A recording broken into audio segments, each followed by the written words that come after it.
बालमेळा कार्यक्रमात गोपाळवाडी चेडगाव तालुका राहुरी इथल्या जिल्हा परिषद प्राथमिक शाळेच्या विद्यार्थ्यांनी सादर केलेली नाटिका आणि यामध्ये सहभागी शिक्षक आहेत संदीप शेळके, नारायण मंगलाराम आणि सहभागी विद्यार्थी आहेत अक्षदा हापसे, ऋतुजा जाधव, हर्षदा कुऱ्हे, विद्या जाधव, जान्हवी गायकवाड, साई शिंदे, साई तरवडे, सुजित ब्राह्मणे, मयूर कुऱ्हे हे बालकलाकार.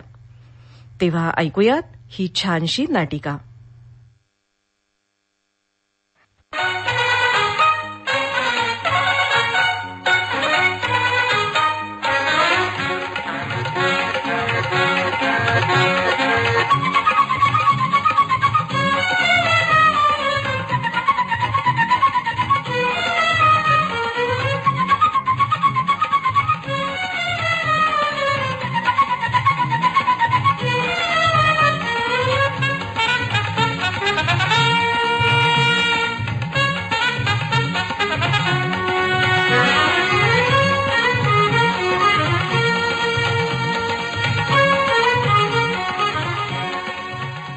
नमस्कार मंडळी, मी जान्हवीश्वर गायकवाड आणि मी विद्या सुरेश जाधव. जिल्हा परिषद प्राथमिक शाळा गोपाळवाडी तालुका राहुरी जिल्हा अहमदनगर आणि आम्ही सादर करणार आहोत एक मराठी भाषेचे महत्त्व सांगणारी नाटुकली.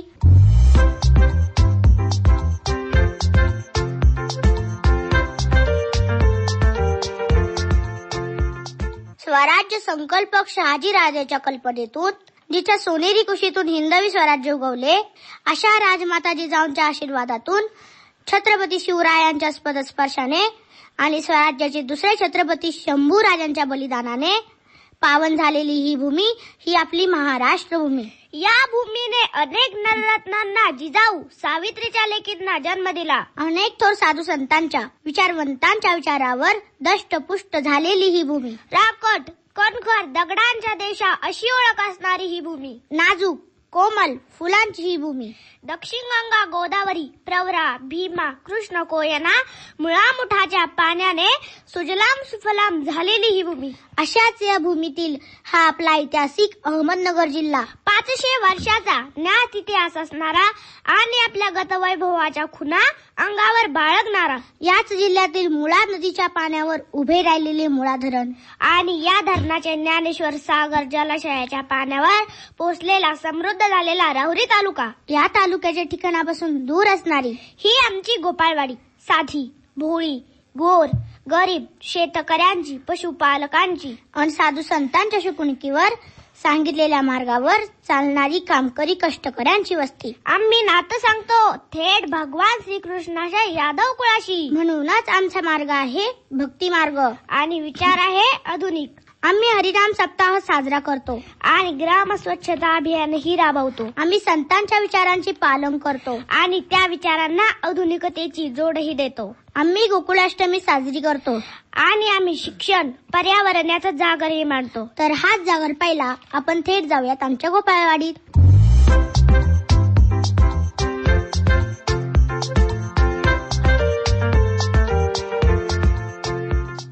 जानू, अगं तिथं बघ, त्या हुसाबाईच्या घरून कसला तरी आवाज येतोय. सासू सुनेचे कसले तरी भांडण दिसतंय. चल बरं पाहू तरी काय आहे नेमकं भांडण. चल. याला म्हणतात काना मागून आली आणि तिखट झाली. हो खरंय, पण एका हाताने टाळी वाजत नाही म्हणलं सासूबाई. बोल बाई, काय वाटेल ते बोल, पण करावे तसे भरावे हे लक्षात ठेव. हो तर मला चांगलेच ठाऊक आहे. हो, पण कर नाही त्याला डर कशाला. खरंय बाई, कोळसा उघडावं तितका काळाच. काय करता सासूबाई, आलिया भोगासी असावे सादर. जुने लोक उगाच म्हणायचे का, अडला हरी गाढवाची पायधरी. तुमच्या सोबत बोलणे म्हणजे इकडे आड तिकडे विहीर. येईल बाई, तुझी वेळ येईल. हो, जावे त्यांच्या वंशा तेव्हा कळे. तुमचं बोलणं म्हणजे ना सासूबाई, चोर सोडून संन्याशाला फाशी. सगळं सुख हात जोडून असताना तुझं हे वागणं पाहून गाढवाला गुळाची चव काय म्हणावं वाटतं मला. तुम्ही मोठे आहात, तुम्ही काहीही म्हणा, पण गरजवंताला अक्कल नसते हेच खरं. सुनबाई, असं बोलणं म्हणजे उचलली जीभ लावली टाळाला. तुम्हीच गुरु आहात सासूबाई, तेव्हा गुरुची विद्या गुरुला वळली. जरा जास्तच बोलते सुनबाई. म्हणून मुळासकट खाऊ नये. तुमचं बोलणं म्हणजे बोलाचा आज भात नी बोलाचीच कडी. सुनबाई, तुझं म्हणजे कसं झालंय? नाचता येईना म्हणे अंगणवाकडे. तुम्ही आता असंच म्हणणार? नावडतीचे मीठ अळणीच असते. बाई बाई बाई बाई, कितीही बोला पण पालत्या गाड्यावर पाणीच आहे. तुमचं म्हणजे नाव मोठे लक्षण खोटे. अगं, तुझ्या जिभेला काय हाड? मला तर बाई नाकापेक्षा मोती जड झालाय. अहो, ज्याचा त्याचा स्वभाव नि नशीब सासूबाई. पाची बोटे सारखी नसतात. तुझं अगदी योग्य आहे सुनबाई, पण मऊ लागलं म्हणून कोपऱ्याने खणू नये. अहो, तुम्ही काही बोलणार की शांतच बसणार? तुम्ही बोलत असताना आम्ही काय बोलणार? झाकली मूठ 1.25 लाखाची. अगदी बरोबर बोललात मामनजी. किती छान छान म्हणी आल्या ना आपल्या बोलण्यात. हो ना, आपली माय मराठी आहेच तेवढी संपन्न. मग सोन्या, झाल्या का 25 म्हणी लिहून? नाही ना, एक अजून कमी आहे फक्त. अरे बाळा, घराघरात असेच संभाषण ऐकू येईन तुला, कारण घरोघरी मातीच्या चुली. हे झाल्या माझ्या 25 म्हणी लिहून. झाल्या. सर मला शाबासकी देतील. थँक्यू आई, आजी, आजोबा. अगं विद्या, हे काही भांडण नव्हतं. हो ना ग, सोन्याच्या अभ्यासात सगळं घर सामील झालं होतं. हे म्हणजे दिसतं तसं नसतं, म्हणूनच जग फसतं. कुठे गेला तरी पावसाला पाने 3च असतात. ते कसं ग? ऐक मग, मे महिन्याच्या सुट्टीतला रविवार. दुपारची जेवण आटपून मुलं खेळायला बाहेर पडली. मैदानावर पोचतायत तोवर चंदूची आई त्याला बोलवायला आली. अरे, ऊन बिन काय लागतंय का नाही? संध्याकाळचा खेळा की, आता चल घरी. येतो येतो म्हणून चंदू खेळत राहिला. पाठोपाठ संध्याची आई आली. अगे, किती तापलंय बघ, वाळू पगळल असं वाटतंय. 5 नंतर खेळा की, ती ओरडून गेली. मुलं पुन्हा लंगडी खेळू लागली. थोड्या वेळात हितेशचे बाबा आले. अरे मुलांनो, सकाळी आणि संध्याकाळी मैदानात खेळायचं, दुपारी कोणाच्या तरी घरी खेळा, ते सगळ्यांना म्हणाले. फक्त थोडा वेळ, असं म्हणत हितेश लंगडी घालू लागला. तो 4 पावलं गेला असेल इतक्यात अमीनाचे दादू म्हणजे आजोबा बोलवायला आले. वैतागलेली अमीना म्हणाली, काय हो दादू, कोणीच मोठी माणसं खेळू देणार, घरी चल करतायत. अशी कशी एकसारखी वागतात ती? दादू हसून म्हणाले, बरोबर आहे बेटा, त्यांना काळजी वाटते तुमची. कुठेही गेला तरी पळसाला पानं 3च असतात. तुझं हे ऐकून मलाही आठवलं, मी ते ऐकवते. शाळेत खेळाच्या स्पर्धा सुरू होत्या. बाईंनी नेहमीप्रमाणे वर्गातल्या सगळ्या मुलांना भाग घ्यायला लावला होता. धावण्याची शर्यत सुरू झाली. सुरेश सोडला तर सगळी मुलं जोरात धावत होती. उत्तम चित्र काढणारा सुरेश मैदानी खेळाबाबत अळशी म्हणून प्रसिद्ध होता. साहजिकच तो सगळा शेवटी आला. धापा टाकत तो मुलांच्या घोळक्यात शिरला आणि म्हणाला, अरे, खर तर मी पहिला आलो असतो, पण आपल्या मैदानावर लाल माती आहे. म्हणजे काय? राजेशने आश्चर्याने विचारले. अरे, मी जोरात धावलो असतो तर माझे पांढरे शुभ्र मूठ मळाले असते ना, म्हणून मी हळू धावलो. वा, याला म्हणतात नाचता येईना म्हणे अंगणवाकडे, घोळक्यातली राजश्री पटकन म्हणाली. हे तर छानच आहे. आता पुढे काय? शाळा आहे नवीन शिकण्याची संधी, शाळा आहे नवीन शिकण्याची संधी. आयताचे क्षेत्रफळ बरोबर लांबी गुणुले रुंदी. हे ऐक ना, शाळा आहे आमच्यासाठी स्वर्ग, शाळा आहे आमच्यासाठी स्वर्ग. चौरसाचे क्षेत्रफळ बरोबर बाजूचा वर्ग. अरे, हे काय चाललंय तुमचं? चारोळ्या पण त्यात गणित. अगं, हे आहे आनंददायी शिक्षण. म्हणूनच आम्ही म्हणतो, सांस्कृतिक कार्यक्रम म्हणजे मुलांचा सोहळा, सांस्कृतिक कार्यक्रम म्हणजे मुलांचा सोहळा. गणिताच्या चारोळ्यासाठी मुले झाली गोळा. अरे वा, हे म्हणजे छानच. म्हणायला चारोळ्या, पण त्यातून मस्त अभ्यासही. आणखी खूप आहे आमच्याकडे.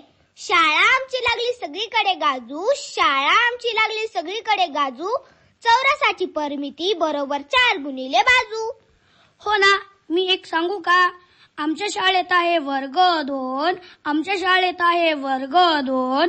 90 अंशाच्या कोणाला म्हणतात काटकोन. यावरून मी एक तयार केली, ऐका ना. आमच्या शाळेत नाही आनंदाला तोटा, आमच्या शाळेत नाही आनंदाला तोटा. विशाल कोणाही काटकोनापेक्षा मोठा.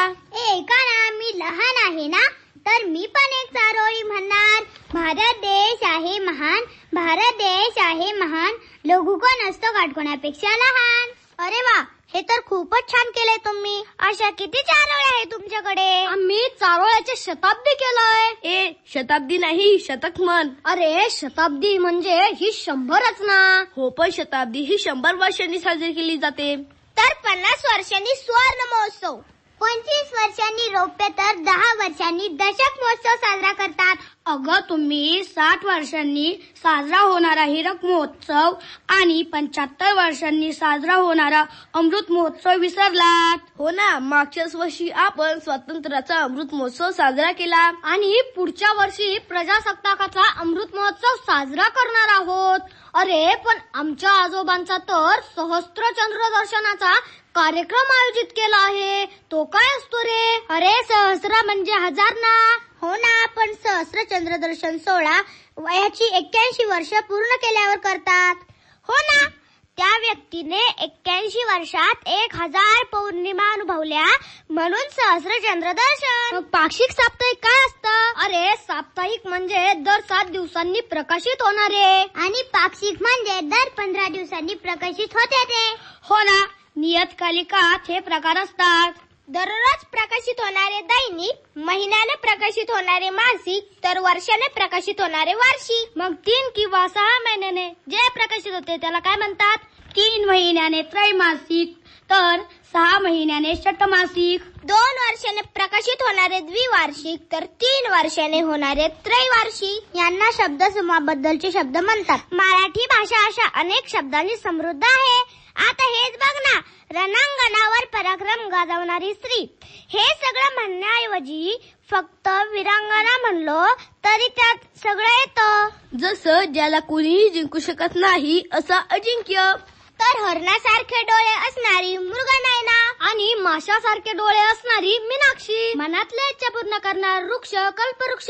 तर इच्छिलेल्या सर्व वस्तू देणारी गाय कामधेनू. हे सगळं किती भारी आहे ना. हो ना, मराठीत एका शब्दासाठी किती समानार्थी शब्द असतात. आकाश म्हणा, आभाळ म्हणा, नभ म्हणा, की अंबर, मेघ, जलद, अभ्रम, बुतकी डाक. अरे नुसत्या कपाळाला ललाट, भाल किंवा मस्तक म्हणता येते. आणि धरणीला धरती, पृथ्वी, वसुंधरा, भूमी, धरित्री, अवनी. ए ते बघ, तिकडून मुलांचा कळप येतोय. अरे कळप गुरांचा किंवा मेंढ्यांचा असतो. मुलांचा घोळका असतो.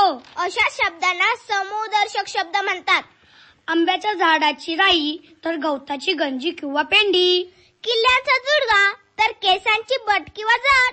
हो, पण केसांचा म्हणलात तर झुपका किंवा पुंजका. मराठी भाषेत विरामचिन्हाचेही खूप महत्व आहे. हो ना, नाहीतर अर्थाचा अनर्थ होतो. हो, मग आता हेच वाक्य बघ. मी आंबा खाल्ला नाही, खाल्ल्यास शिक्षा द्या. हो, यात स्वल्पविराम खाल्ल्यानंतर दिले तर मी आंबा खाल्ला नाही, खाल्ल्यास शिक्षा द्या असा पूर्ण अर्थच बदलतो. म्हणजे एक छोटासा स्वल्पविराम ही धचा माळ करू शकतो.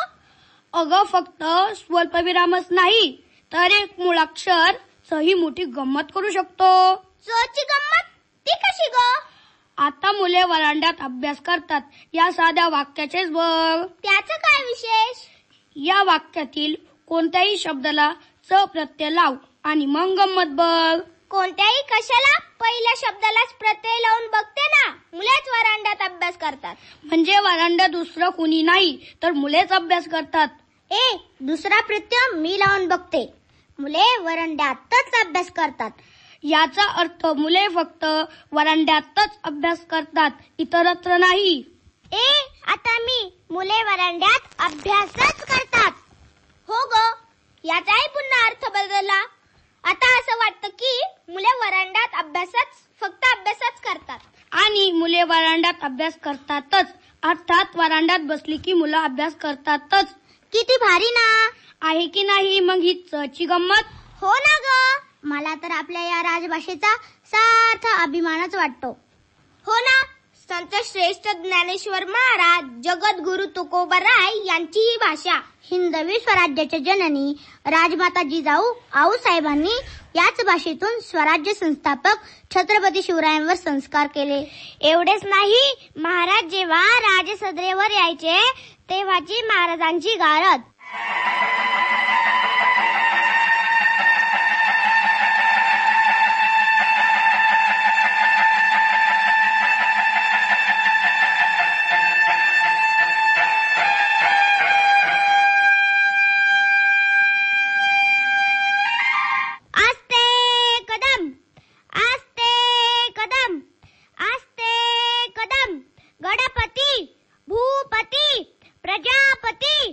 गजपती, अश्वपती, जयपती, सुवर्णरत्न श्रीपती, अष्टवधान जागृत, अष्टप्रधान वेष्टित, न्यायालंकार मंडित, शस्त्रास्त्र शास्त्र शस्त्र पारंगत, राजनीती धुरंधर, प्रौढ प्रताप पुरंदर, क्षत्रिय कुलावतंस, महाराज धीराज श्रीमंत, शिवछत्रपती शिवाजी महाराजांचा विजय असो, शिवछत्रपती शिवाजी महाराजांचा विजय असो.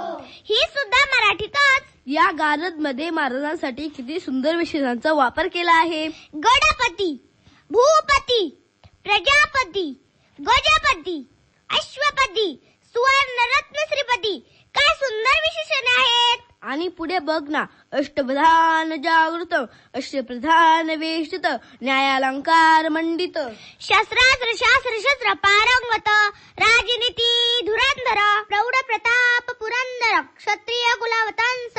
यातल्या एक एक विशेषणात महाराजांच्या अंगी असणाऱ्या गुणांचे सुंदर वर्णन आढळते. धन्य ते महाराज, धन्य त्यांची गारद आणि धन्य माय मराठी. हो, खरंच महाराजांनी या भूमीसाठी, या देशासाठी, या संस्कृतीसाठी स्वराज्याचे सुराज्य केले. हो, अवघ्या 51व्या वर्षी छत्रपती शिवाजी महाराज हे नाव जगाच्या इतिहासात अजरामर झाले. अरे 350 वर्ष झाली शिवरायांना जाऊन, तरीही आज आपण छत्रपती शिवाजी महाराज की जय असे म्हणतो. हो, इतिहास म्हटलं की माझा आवडता विषय. आपल्या 4थीतील पाठ्यपुस्तकामध्ये महाराजांचा इतिहास आपल्याला शिकायला मिळतो. हो ना, बादशहाच्या हातावर तुरी देऊन महाराज पेटारातून पसार झाले. दक्षिण कर्नाटक मोहीम, शाहिस्ते खानाची फजिती, शर्तीने खिंड लढवली, प्रतापगडावरील पराक्रम, गड आला पण सिंह गेला, पुरंदरचा वेढा व तह. हो, खरंच खूप भारी वाटतं जेव्हा सर आपल्याला छत्रपती शिवाजी महाराजांचा इतिहास शिकवतात. हो ना, महाराजांचं नाव जरी ऐकलं तरी अंगावर शहारे उठतात. अगदी खरं आहे हे. आपला मुलगा बलवान असावा, तो शौर्यवान असावा, नीतिवान असावा, चारित्र्य संपन्न असावा, असं कोणत्या आईला नाही वाटणार.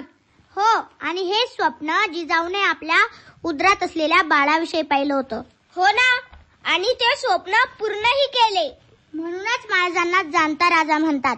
निश्चयाचा महामेरू, बहुत जनाशी आधारू, अखंड स्थितीचा निर्धारू, श्रीमंत योगी, यशवंत, कीर्तिवंत, सामर्थ्यवंत, वरदवंत, पुण्यवंत, नीतिवंत, जाणता राजा. एक एक शब्द उचलावा आणि त्याची माळ गुंफावी अशी ही भाषा. अरे, तुम्हाला माहिती का, 27 फेब्रुवारीला आपल्या या माय मराठीचा भाषा गौरव दिन साजरा करतात. अगं, त्या दिवशी साहित्य श्रेष्ठ कुसुमाग्रज अर्थात वी.वा. शिरवाडकर यांची जयंती असते ना. हो, त्यांच्या जयंतीनिमित्त आपण हा दिन मराठी भाषा गौरव दिन म्हणून साजरा करतो. तात्यारावांच्या कथा, कविता, नाटकांनी महाराष्ट्र भाषेला अभिमान दिला, स्वाभिमान दिला, जगण्याचे, लढण्याचे बळ दिले. त्यांची कना कविता कोणी कशी विसरू शकतं. ओळखलत का सर मला, पावसात आला कोणी, ओळखलत का सर मला, पावसात आला कोणी, कपडे होते करदमलेले, केसावरती पाणी, कपडे होते करदमलेले, केसावरती पाणी. आणि त्यातील शेवटचे कडवे माझे खूप आवडते आहे. खिशाकडे हात जाताच हसत हसत उठला, खिशाकडे हात जाताच हसत हसत उठला, पैसे नको सर जरा एकटेपणा वाटला, पैसे नको सर जरा एकटेपणा वाटला, मोडून पडला संसार तरी मोडला नाही कणा, मोडून पडला संसार तरी मोडला नाही कणा, पाठीवरती हात ठेवून नुसता लढ म्हणा, नुसता लढ म्हणा. त्यांची नटसम्राट नाटक आणि त्यातील कोणी घर देतं का घर, या तुफानाला कोणी घर देतं का, हा आप्पासाहेबांचा संवाद माहिती नाही असा मराठी माणूस नसेल. 1962च्या भारत चीन युद्धावेळी जेव्हा महाराष्ट्राचे पहिले मुख्यमंत्री यशवंतराव चव्हाण साहेब देशाचे संरक्षण मंत्री म्हणून दिल्लीला गेले, तेव्हा आचार्य अत्रींनी या घटनेचे किती सुंदर वर्णन केले होते नाही. हिमालयाच्या मदतीला सह्याद्री धावून गेला असे ते अभिमानास्पद वर्णन होते. या युद्धामध्ये भारतीयाचे मनोधैर्य वाढवण्यासाठी तात्यासाहेबांनी अफलातून एक कविता लिहिली होती. हो ना, वीररसाने भरलेली ही मरेशा ही ती कविता. बर्फाचे तट पेटून उठले सदाशिवांचे कोसळते, रक्त आपुल्या प्रियाईचे शुभ्र हिमावर ओघळते. रक्त हवे जर स्वतंत्रतेला रक्ताचे पडतील सडे, एक हिमाचल राखा यास्तो करा हिमाचल लक्ष खडे. खडक काजळी घोटून तुमचे मनगट बाहू घडलेले, कडे कपारी मधील वनवे उरात तुमच्या दडलेले. काबुल कंदहार पथावर डंके तुमचे झडलेले, शिवतेजाची दीपमाळ पाठीशी आपुल्या पाजळते, रक्त आपुल्या प्रियाईचे शुभ्र हिमावर ओघळते. अशा शब्दमुक्तिकाने नटलेले समृद्ध साहित्य तात्यासाहेबांनी महाराष्ट्राला दिले. म्हणूनच त्यांना भारतातील साहित्य क्षेत्रातील सर्वोच्च ज्ञानपीठ या पुरस्कारानेही गौरविण्यात आले आहे. वि.स. अर्थात विष्णू सखाराम खांडेकर यांना त्यांच्या ययाती या साहित्य कृतीसाठी पहिला ज्ञानपीठ पुरस्कार मिळाला आहे. आणि विंदा करंदीकर, वसंत आवाजी डाके यांनाही हा सर्वोच्च सन्मान मिळाला आहे. भालचंद्र नेमाडे यांनाही अलीकडेच या पुरस्काराने सन्मानित केलेले आहे. आद्य कवी मुकुंदराज पासून तर वारकरी संप्रदायाचा पाया घालणारे संत श्रेष्ठ ज्ञानेश्वर महाराज, संत नामदेव, संत तुकाराम महाराज, संत बहिणाबाई अशा अनेक संतांची, संत साहित्यिकांची परंपरा महाराष्ट्राला लाभलेली आहे. म्हणूनच सुरेश भटांनी म्हटलं आहे, लाभले आम्हाचं भाग्य बोलतो मराठी, जाहलो खरेच धन्य ऐकतो मराठी. धर्म पंथ जात एक जाणतो मराठी, एवढ्या जगात माय मानतो मराठी. अशा या मराठीचा अभिमान आपण सगळे बाळगूया. व्यवहारात जास्तीत जास्त मराठी वापरूया आणि आपल्या या भाषेला गतवैभव प्राप्त करून देऊया. ही मायभूमी, ही जन्मभूमी, ही कर्मभूमी, ही आमची महावंदनीय अति प्राणप्रिय ही माय मराठी आमची. हा आमचा आहे बाणा, ही आमची आहे बोली, अस्मानी झळके बोल पताका भगव्या जरी पटक्याची.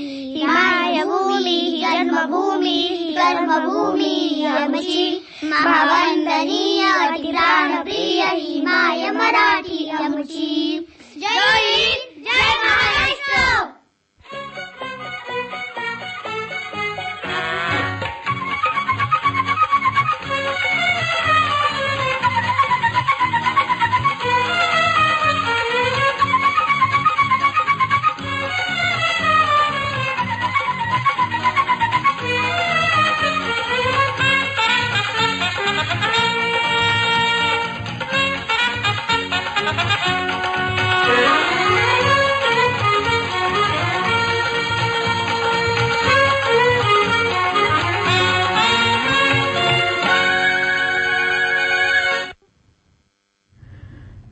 बालदोस्तांनो, आत्ताच आपण बालमेळा कार्यक्रमात गोपाळवाडी चेडगाव तालुका राहुरी इथल्या जिल्हा परिषद प्राथमिक शाळेच्या विद्यार्थ्यांनी सादर केलेली नाटिका ऐकलीत. यात सहभागी शिक्षक होते संदीप शेळके, नारायण मंगलाराम आणि विद्यार्थी होते अक्षदा हापसे, ऋतुजा जाधव, हर्षदा कुऱ्हे, विद्या जाधव, जान्हवी गायकवाड, साई शिंदे, साई तरवडे, सुजित ब्राह्मणे, मयूर कुऱ्हे. काय माझ्या बालमित्र मैत्रिणींनो, आवडली ना ही छानशी नाटिका? याबद्दल आम्हाला जरूर कळवायचं बरं का.